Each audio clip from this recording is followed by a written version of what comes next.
Hello! I know I haven't posted in 2 fucking years. Well, almost 2 years. But I'm back. Basically, my computer broke and I couldn't really do anything. I actually had a video in the making, but I just couldn't make it because my computer is fucking broken. So, that's that. I'm doing this from my phone now, so. Hey. I don't know how regularly I'm gonna post. I don't want to commit myself to a schedule, but I'm gonna maybe do every couple weeks, maybe. I have another video in the making besides from this one. Well, I have my notes. So there's that. But today, as you can see from the title, I'm going to talk about the Webtoon's Boyfriend by, hold on, I have it written down, Refrainbow. They go by he, they, so I'm going to refer to him as he, they, obviously. Their name is Ray / Refrain. Also, side note, Refrain is such a fucking cool name. That's so cool. I'm probably just going to call them Ray, because, I don't know, it's easier for me, I guess, because it's a shorter name. Anyway, they're 23, which doesn't really matter right now, but I still want to say it, It's a little introduction, baby. So anyway, boyfriends on Webtoon. I don't really know the history of this comic, and I don't really care, to be honest. I think it came on Webtoons in spring of 2021, but I don't know when it was made. I don't know. I think it started as something on Twitter. I don't know. I always kind of knew this comic existed as a gay person on the internet. You can't really get away from it. But what really got me was the ads. Those fucking ads. I hate them. Oh, please, I've been a good boy. Want hot chalky. So I read the comic in one fucking sitting last night as of recording this. So you already know I'm pumped to talk about this. So I'm going to go through my notes that I wrote while reading it. The last chapter I read was chapter 98, which is the last chapter that you can get for free. On Webtoon, I think creators post 2 chapters at a time, and one chapter you can get right away, and the other chapter you have to wait a bit, but if you pay for it, you can get it right away. I don't know. I don't use Webtoon, and I don't read Webtoons, but I used it for this special occasion. So I'm going to go through my notes. To me, it was just kind of boring, and it really moved at an odd pace. It really felt like a webtoon or a fan fiction. It felt at the beginning they showed the characters as indecisive, which, by the way, if you didn't know, all the main characters are gay and they're in a polyamorous relationship, which I have nothing against, but it felt at the beginning they were indecisive. I don't know why I said I have nothing against that. I'm literally poly myself. Hey. It feels like something I would write, which isn't a good thing because I write gay porn on AO3, so it felt like cheating at first because there was no communication. One character would go on a date with someone else and then they would go on a date with another person. I started skipping through because I was really bored. I just started fast scrolling. There was really no build up to the romance. I didn't really get invested in the characters. I was who the fuck are these characters? Why do I care about them? Why do I care about their romance? And then I was maybe this isn't so bad because originally there was 2 pairings and it was jock and nerd. No, it was nerd and goth. By the way, they don't have fucking names. I mean, they do, but I don't care enough to look for them. So it was nerd and goth together, which, by the way, this bitch isn't goth. He's emo. And then it was jock and prep together. And then they all sort of came together as a poly relationship. They're all dating each other, I say that because usually, not usually, but like sometimes in poly relationships, like people would be dating, but then like other people won't be dating in the poly relationship. Like, I don't want to bring up sister wives, but it's like sister wives. Like, the guy was like married to all the wives, but the wives weren't married to each other, you know? But like, they're all together in this relationship. And they had a lot of communication. And I liked how Jock had like that internal monologue about like how he thought he was cheating because he had feelings for someone else. Um, while also having feelings for Prep. Is that his name? Prep? Anyway. And I think someone else had like that inner dialogue, and I really like that, okay? It's realistic. And they had some good communication. Alright, gays, where are we dropping? That kind of made me want to kill myself. This comic is really cringy. Like, there'll be some moments where I just, like, can't look at it. It just makes me so uncomfortable.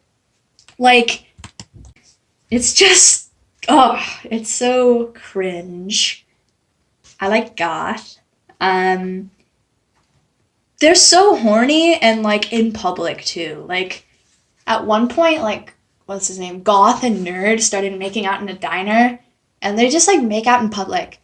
Like, I would consider myself, like, a pretty, like, physically affectionate person, but, like, even I have my limits, man. Like, I can get, like, kissing in public, like a peck. That's such a weird way to say it. But, like, a peck, you know what I'm saying? Like, not, like, a makeout, but, like, still kissing. But, like, holding hands, not, like, fucking in public in, like, an alleyway. That's weird. That's strange. I like how awkward it was, because, like, none of these characters had a relationship, an experience in a polyamorous relationship. I like that. If you ignore everything else, it's kind of realistic in the poly aspect, but everything else just kind of takes it away, you know? I'm not this happy bitch dead. They went to Pride. By the way, I'm just gonna go off in a tangent on these characters' sexualities for a minute, because I just want to rant, honestly. So, Prep is gay. You know, flamboyant, more feminine guy is gay, of course. Goth is trans and gay, I think. I don't know, they never really talked about his sexuality. Like, when they went to Pride, they all, like, dressed up in their Pride flags, and he was just kind of in the trans flag. Which is kind of weird. I've always seen that in, like, Pride art. Like, the trans character won't have, like, their sexuality.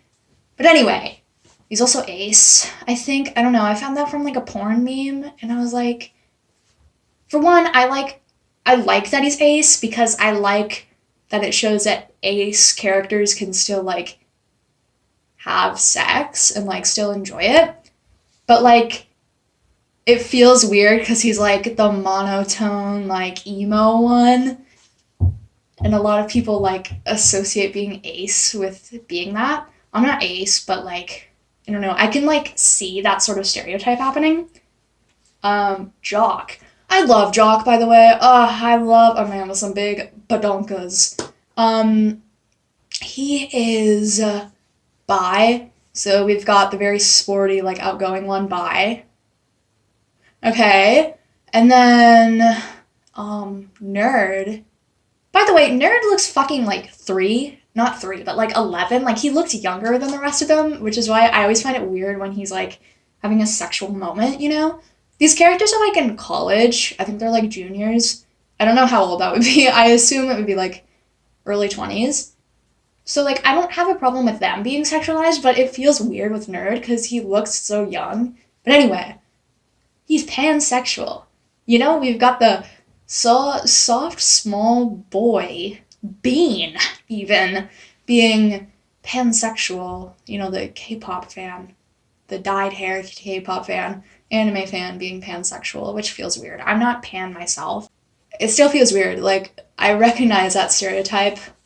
It feels very stereotypical, like very stereotypy, which I don't really dig, to be honest. But anyway, back to the original point of the story. So they went to Pride, and there was this fucking pink guy, and I wanted to kill him. He was so annoying. And then he just, like, sat with them and talked about being about their relationship, which I found weird. Um, in chapter 41, I liked how the beach looked, or 42. I don't know, I can't read my writing, but I liked how the beach looked.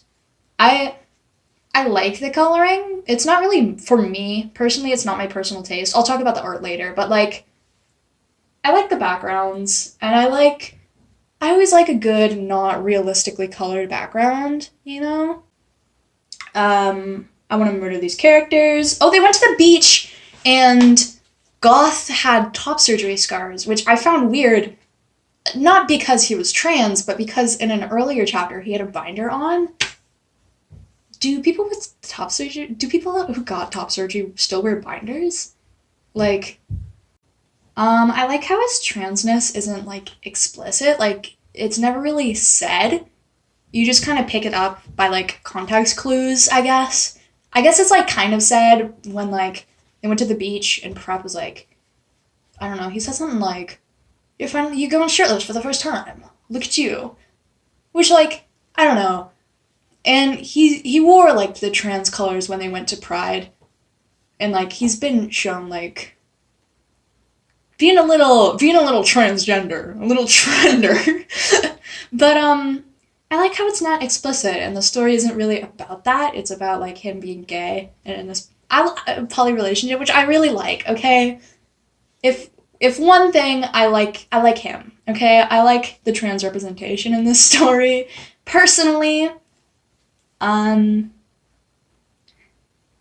I'm not really into romance per se. I'm more of a slow burn person, but like I'm not even rooting for their relationship. Like I'm just kind of looking like they feel like a really loud group of My Hero Academia fans or like Danganronpa cosplayers at like a con, and I'm just kind of watching them in horror. And then there was women versions of them that they just came out of nowhere. I think the Prep woman is trans femme, which again, I like the trans representation because it's not explicit. It's not really said. I don't know where that was said, but if I saw it somewhere on Reddit. I don't know if it's like official. I never read a Webtoon before, and I don't think this was a good introduction. So now I'm going to talk about other things other than like the actual content itself. There's other extra chapters which are like porn. I assume are behind a paywall, but I found them for like free on Reddit. Support artists, definitely. But I'm researching, man. I gotta research by looking at gay porn. I don't care about these characters being sexual because they're like 20, but I liked the black and white style better. I'll show a screenshot of not the porn, but I like this black and white manga-esque style better. It looks nice. It fits the wacky characters, but it might have just also been because I was like looking at bright fucking My Little Pony fucking Care Bear colors for like hours, so. But it was nice. I liked it. But the art, I don't like it, but like, I understand like it's objectively good art. Like, there's nothing wrong with it. It's just like not my taste, which I recognize. I'm not saying Ray is a bad artist. I've seen other works by them, and it's been good. Like, they have other works which I haven't read, but they had like a lineless style which I really liked. But I do recognize that in this context, it would have looked weird with the lineless style because their lineless style is very like picturesque. Like, I don't know if that makes sense. Like, it just gives off a more like whimsical, like serious vibe, and I don't think it would fit with this webcomic. About the artist. They wrote a BTS porn fic comic. They made a statement on Twitter. I'll put a screenshot on the screen. And they understand that it was wrong and they apologized. They wrote a not safe for work comic in like 2018. But they wrote a fanfic in 2020. I can excuse making that kind of mistake when you're like a kid or a teen. I used to draw Hamilton chip art when I was 13, okay? I understand. But, like, the fic was just under 2 years ago. I don't know, man. I don't know. Also, because they would have been like 20 ish. They said the N word in like 2013, but like, one, they would have been 14 or around 14, so I don't know. And that's almost a decade ago. But like, I don't think this is that big of a deal. I don't think it's really a deal. It was a while ago, and like, they would have been pretty young. Like, I'm not excusing it if you are that age and you say it, but like, it's more excusable because you're like a kid, you know? You know what I'm saying? Like, I'm not excusing it, but I understand that, like, with context. There's no black characters in the story, which I don't really know where to fit that in, so I'm just gonna say it here. I don't think I'm the right person to be talking about that, so I'm not gonna like go on about it, but I don't know, I just pointed it out, man. But that's like all I have to say about this webtoon. Thank you for like 150 subscribers. That's actually genuinely awesome. Like, I never expected anyone would like give a shit about what I'm saying. Like, I'm kind of just rambling. But like, it's honestly really cool. Okay, I know that's not a lot in like the grand scheme of things, but to me it's a lot because like, I don't know, I used to make furry animation memes. And I think I had like 10 subscribers maybe, and like, that's so cool that I have like that many people. Sorry to keep you waiting. Thank you for watching if you watched the whole thing through. And yeah, I'll see you in the next one.